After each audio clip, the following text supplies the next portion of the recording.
Could you imagine having your child taken from your life because of the slight 1% of their blood being Cherokee? Well, that's what happened to Matt and Melanie Capobianco and their adopted daughter, Veronica, in 2011. The Indian Child Welfare Act was put into place in 1978 to prevent involuntary separation of the Native American families and tribes.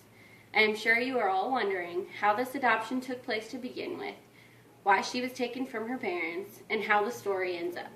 An innocent child does not deserve to be pushed and pulled around because of their parents' poor decisions. Veronica was adopted by the Capobiancos in 2009 when her mother put her up for adoption at birth, and her father had signed a legal document stating he would not contest the adoption. The Capobiancos named Veronica as she was listed as baby girl in all the court papers, and they raised her for the first 27 months of her life.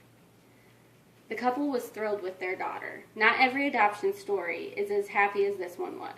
Unfortunately for Veronica, her biological father had to mess this one up for her.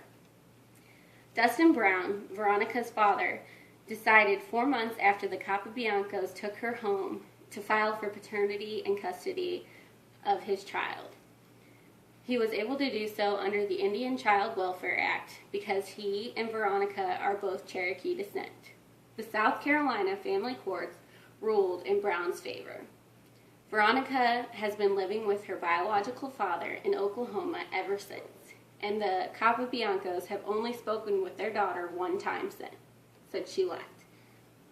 Matt and Melanie were not going to settle for the South Carolina court system's ruling, so they appealed to the Supreme Court.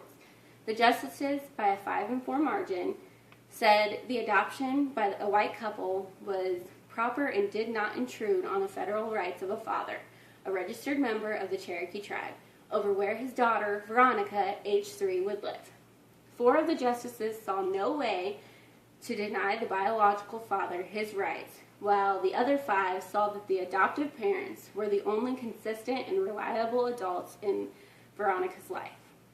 The Supreme Court's ordered this past Tuesday that the case be returned to the South Carolina family courts. It is ridiculous that an adoption can legally take place and then a father can just decide to change his mind with no consequences or regards to his daughter's established life. Thank God for the Supreme Court's ruling, and I can only hope for a better decision in the South Carolina family courts. The Indian Child Welfare Act is not there to break up established families, which is exactly what Mr. Brown is trying to do. Baby Veronica may be 1% Cherokee, but that is no grounds to take her from her adopted parent.